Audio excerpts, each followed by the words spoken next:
নির্বাচন নিয়ে কোনো ভয় নেই, আওয়ামী লীগ নেই বলে চ্যালেঞ্জও নেই, বললেন মির্জা ফখরুল।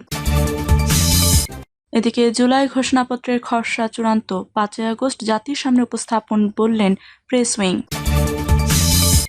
জানাবো জামায়াত আমিরের হার্টের বাইপাস সার্জারি সম্পূর্ণ, আইসিসিউতে স্থানান্তর। এদিকে লোকাল বাসের অপেক্ষায় তারেক রহমান নেট দুনিয়ায় প্রশংসিত। জানাবো অন্তর্বর্তী সরকার এনসিপির সরকার কিনা, প্রশ্ন মির্জা আব্বাসের। এবং সর্বশেষ জানাবো গুলিস্তানের সুন্দরবন স্কয়ার মার্কেটের আগুন নিয়ন্ত্রণে। শুনছিলেন সংবাদ শিরোনাম, এবারে বিস্তারিত। নির্বাচন নিয়ে কোনো ভয় নেই, আওয়ামী লীগ নেই বলে চ্যালেঞ্জও নেই, বললেন মির্জা ফখরুল। ছাত্র জনতার অভ্যুত্থানে স্বৈরাচারী আওয়ামী লীগ সরকার পতনের 1 বছর শেষ হতে চলছে। ইতিমধ্যে নির্বাচনের আওয়াজ উঠে গেছে। সব ঠিক থাকলে প্রধান উপদেষ্টার ঘোষণা মতো আগামী ফেব্রুয়ারি মাসে অনুষ্ঠিত হবে জাতীয় সংসদ নির্বাচন। দেশের বৃহত্তর দল জাতীয়তাবাদী দল 16 বছর ধরে গণতন্ত্র ফিরিয়ে আনার আন্দোলন সংগ্রাম করেছে। তাদের জোট শরিক ও সমমনা দলগুলো যুগপৎ আন্দোলনে ছিল। অবশেষে গত বছর 5 আগস্ট ছাত্র জনতার অভ্যুত্থানে দেশ ছাড়েন শেখ হাসিনা। আগামী নির্বাচন ঘোষিত সময়ে হবে কিনা, নির্বাচনের চ্যালেঞ্জ কতটা, নির্বাচনের পর কী ধরনের সরকার দেশে অধিষ্ঠিত হতে পারে, এ নিয়ে কৌতূহলের শেষ নেই। বিশেষ করে সম্ভাব্য বিজয়ী দল হিসেবে বিএনপির দিকে তাকিয়ে মানুষ। দলটি নির্বাচন নিয়ে প্রায় শঙ্কা প্রকাশ করে একই সঙ্গে বলে আসছে তারা সরকার গঠন করবে ঐকমত্যের ভিত্তিতে। দেশ ও জাতির কল্যাণে জাতীয় সরকার গঠনের ঘোষণা দিয়েছে বিএনপি।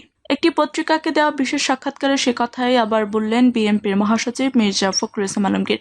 সাক্ষাৎকারে আগামী জাতীয় সংসদ নির্বাচন, জুলাই গণঅভ্যুত্থান সহ দেশের সার্বিক রাজনৈতিক, সামাজিক ও নানান বিষয় নিয়ে কথা বলছেন তিনি। মির্জা ফখরুল ইসলাম আলমগীর বলেন, যারা ধর্ম নিয়ে রাজনীতি করেন, অভ্যুত্থান পরবর্তী পরিস্থিতিতে তারা আরও সক্রিয় হয়ে উঠেছেন। যারা বামপন্থী রাজনীতিতে বিশ্বাস করেন, তারা উল্লেখযোগ্যভাবে বিকশিত হননি। আমার মনে হয় না তারা এখনো খুব বেশি সক্রিয়ভাবে কাজ করছেন। তাই ছাত্র জনতার অভ্যুত্থান পরবর্তী পরিস্থিতিতে বিএনপি এখন প্রধান শক্তি। তারপরেই রয়েছে জামায়াত, এনসিপি, গণতন্ত্র মঞ্চ, নাগরিক ঐক্য এবং অন্যান্য দল। অর্থনীতি ভঙ্গুর, এমনিতে ব্যবসা বাণিজ্যে মন্দা দেখা দিয়েছে, তার উপর মার্কিন শুল্ক বাংলাদেশের উপর আরও প্রভাব ফেলবে। এই মুহূর্তে নির্বাচন অনুষ্ঠান নিয়ে কোনো ভয় নেই। আমরা অবশ্যই অন্তর্বর্তী সরকারের নির্বাচনী প্রস্তুতিতে সন্তুষ্ট। অবাধ ও সুষ্ঠু নির্বাচন অনুষ্ঠানের ক্ষেত্রে কোনো চ্যালেঞ্জ দেখতে পাচ্ছি না। যেখানে আওয়ামী লীগ নেই সেখানে আমরা কোনো চ্যালেঞ্জ দেখতে পাচ্ছি না। তিনি বলেন, সবাইকে সঙ্গে নিয়ে তো আরেকটি জাতীয় সরকার গঠন করা সম্ভব নয়। যারা আমাদের সঙ্গে আন্দোলন ও সংগ্রামে ছিলেন তারা আমাদের সঙ্গে একমত, তাদের নিয়েই ঐকমত্যের ভিত্তিতে এটি গঠিত হবে। আমরা মূলত প্রস্তাবিত সব সংস্কার বাস্তবায়নের জন্য একসঙ্গে কাজ করার কথা বলেছি।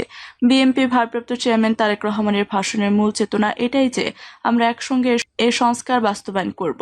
মির্জা ফখরুল বলেন, গণহত্যা এবং রাষ্ট্রীয় অর্থ লুটপাটের সঙ্গে জড়িত আওয়ামী লীগের প্রত্যেক ব্যক্তিকে বিচারের আওতায় আনতে হবে। যদি তারা দল হিসেবে ক্ষতি করে থাকে তাহলে তাদের বিচার হওয়া উচিত।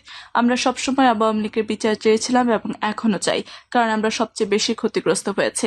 বিএনপি ক্ষমতা এলে বিচার অব্যাহত থাকবে। দেশে বর্তমান ভয়াবহ অবস্থা বিরাজ করছে, যে কোনো মূল্যে এটি বন্ধ করতে হবে। তিনি আরও বলেন, বিএনপি একটা পুরনো অভিজ্ঞতা সমৃদ্ধ রাজনৈতিক দল। আন্দোলন, নির্বাচন, সরকার পরিচালনা সবকিছুতেই আমাদের অভিজ্ঞতা আছে। আমাদের একটা দায়িত্ব আছে দেশের ব্যাপারে, সরকার গঠনের ক্ষেত্রে। তাছাড়া সংস্কারের মতো গুরুত্বপূর্ণ বিষয় রয়েছে। আমরা 2016 সালের ভিশন 2030 ঘোষণা করেছি। আমাদের অভিজ্ঞতা সমৃদ্ধ বক্তব্যগুলো নতুন দলগুলো নিতে পারছে না। অনেকে আবার তাদের দলের ও নির্বাচনী কৌশল হিসেবেও সংসদে বিরোধী দলের জায়গাটা নিশ্চিত করতে এখন থেকে বিএনপির বিরুদ্ধে কথা বলা শুরু করেছে।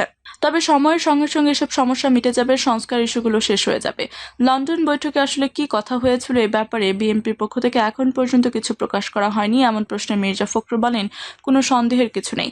দেশের ভবিষ্যৎ নিয়ে 2 শীর্ষ নেতা বসেছেন। ভবিষ্যতের সমস্যাগুলো কিভাবে সমাধান করা যাবে, দেশের যে অর্থনৈতিক অবস্থা, যে রাজনৈতিক অবস্থা, সোশ্যাল কন্ডিশন, বিভিন্ন মেগা প্রজেক্টের পর ঋণের বোঝা, সেগুলো নিয়ে আলোচনা হতে পারে। বিশেষ করে নির্বাচনটা কখন যৌক্তিক হবে সে ব্যাপারে তারা অত্যন্ত সৌহার্দ্যপূর্ণ পরিবেশে আলোচনা করছেন এবং আমাদের নেতা প্রমাণ করেছে he is the statement.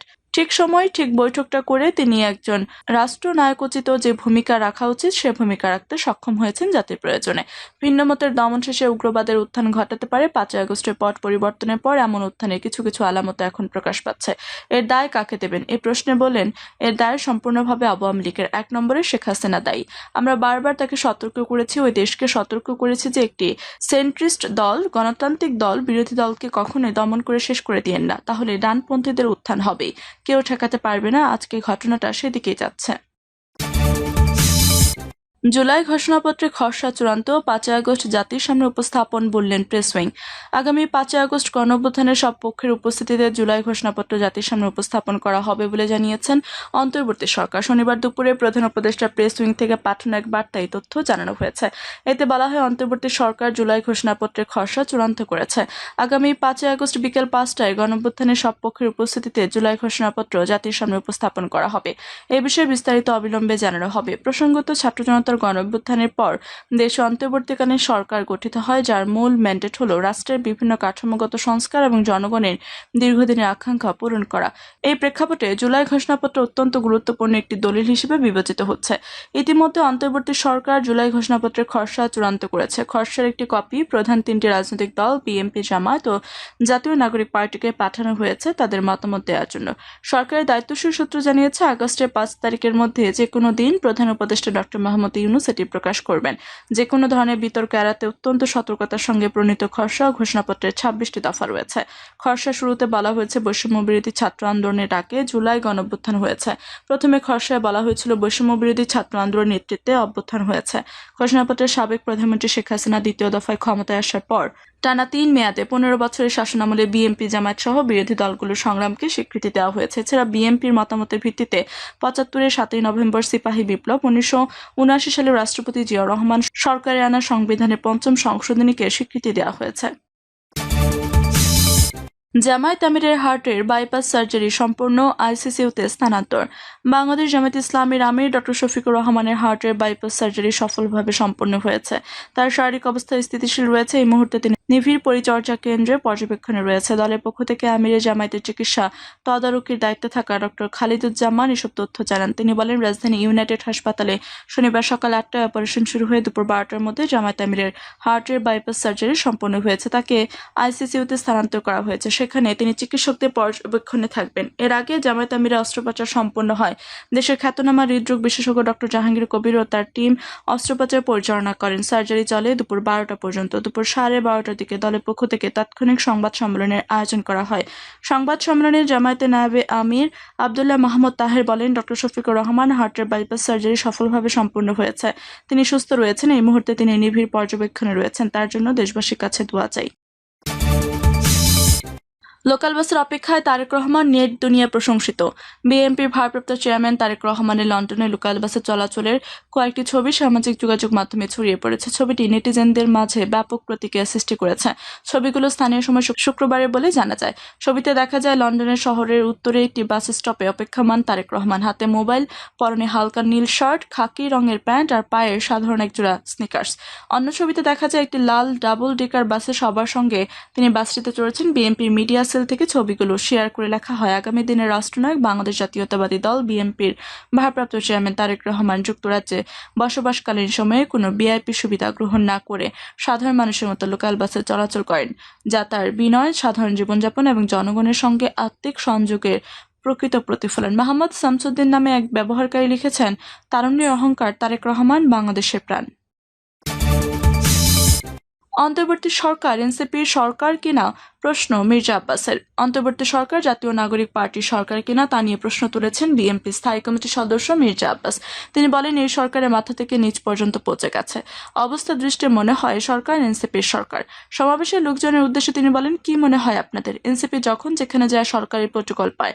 Police, BDR, army, guard থেকে সার্কিট হাউস ব্যবহার করেন। প্রশ্ন রেখে মির্জা আব্বাস বলেন, আমরা তো বহু জায়গায় যাই, আমরা কি পাই? আমরা তো মন্ত্রী ছিলাম বহুদিন, ঢাকার মেয়র ছিলাম, কই আমরা তো সরকারি প্রোটোকল পাই না। অন্তর্বর্তী সরকার 10 মাসে একজন হত্যাকারীরও বিচার করতে পারেনি। উল্লেখ করে তিনি বলেন, এই সরকারের বয়স 1 বছর হতে যাচ্ছে, এখন পর্যন্ত তারা স্বৈরাচারী দোষরদের একজনেরও বিচার করতে পারে নাই। বহু লোক দেশ ছেড়ে পালিয়ে গেছেন। আপনারা নতুন বন্দোবস্তের জন্ম দিতে পারলেন না। শহীদদের রক্তের বিনিময়ে আজকে কি পেয়েছি আমরা? অনেকে টাকার কুমির হয়েছে, যাদের ঘরে একসময় খাওয়া ছিল না। শহীদ পরিবারের সদস্যরা এখনো কেন সরকারের সহযোগিতা পাচ্ছে না? সরকারের প্রতি আহ্বান জানিয়ে মির্জা আব্বাস বলেন, পিআর পদ্ধতি জনগণের মাথায় ঢুকানোর আগে তাদের ভোট দেওয়া শেখান। নতুন পদ্ধতির কথা বলে জনগণকে বিভ্রান্ত করা যাবে না। নির্বাচন নিয়ে গড়িমসি চলছে বলে মন্তব্য করে মির্জা আব্বাস বলেন, নির্বাচন নিয়ে এত গড়িমসি কেন? আমি এখনো মনে করি নির্বাচন সুষ্ঠু না হওয়ার জন্য যত প্রক্রিয়া আছে তারা সেগুলো করার চেষ্টা করবে। বিএনপি সম্পর্কে তারা মানুষকে ভুল বুঝাবে। কিন্তু বিএনপি 17 বছর আন্দোলন করেছে, আমরা দরকার হলে আরো 17 বছর আন্দোলন করব, সমস্যা নাই আমাদের। কিন্তু দেশে অবশ্যই অবাধ সুষ্ঠু নির্বাচন হতে হবে। প্রিয় দর্শক, এই ছিল এখনকার মতো সর্বশেষ সংবাদ। আপনি সব সংবাদ পেতে চ্যানেলটি সাবস্ক্রাইব করে পাশে থাকা বেল বাটনটি ক্লিক করে রাখুন। ধন্যবাদ সবাইকে এতক্ষণ সাথে থাকার জন্য।